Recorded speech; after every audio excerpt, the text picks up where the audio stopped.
শুক্রবার বিকেলে চট্টগ্রামের নাসিরাবাদ সরকারি বালক উচ্চ বিদ্যালয় মাঠে ভুক্তভোগী আরিফ খেলা দেখতে যায়। পরে মাঠের বাইরে শরবত খেতে গেলে তার কাছে থাকা 4টি মোবাইল ছিনতাই এবং মারধর করে কিশোর গ্যাংয়ের 8 থেকে 10 জন সদস্য। পরে বাটাগলিতে নিয়ে অস্ত্রের মুখে জিম্মি করে তার কাছ থেকে 1 লাখ টাকা চাঁদা দাবি করে। এরপর ব্ল্যাকমেইল করে ভিডিও ধারণ করে পরে আবারও পিটিয়ে শরীরে বিভিন্ন স্থানে জখম করে।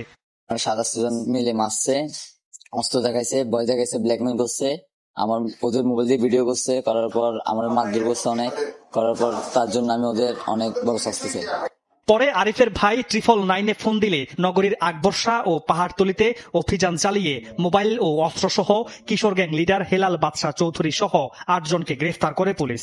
হেলাল বাদশাহ তো তাকে বিস্তারিত জিজ্ঞাসাবাদ করা হয় এবং তার হেফাজত থেকে যেটা উদ্ধার হয়েছে একটা এলজি এবং 2 রাউন্ড গুলি, এবং যে পাইপ দিয়ে তাকে মেরেছে এই পাইপটা উদ্ধার করা হয়েছে। ঘটনার সাথে আর কারা কারা জড়িত আছে কিনা তা খতিয়ে দেখছে পুলিশ। যাদের ছত্রছায়ায় কিশোর গ্যাং এত বেপরোয়া তাদের আশ্রয়দাতা সহ কাউকে ছাড় দেয়া হবে না বলে হুঁশিয়ারি পুলিশের।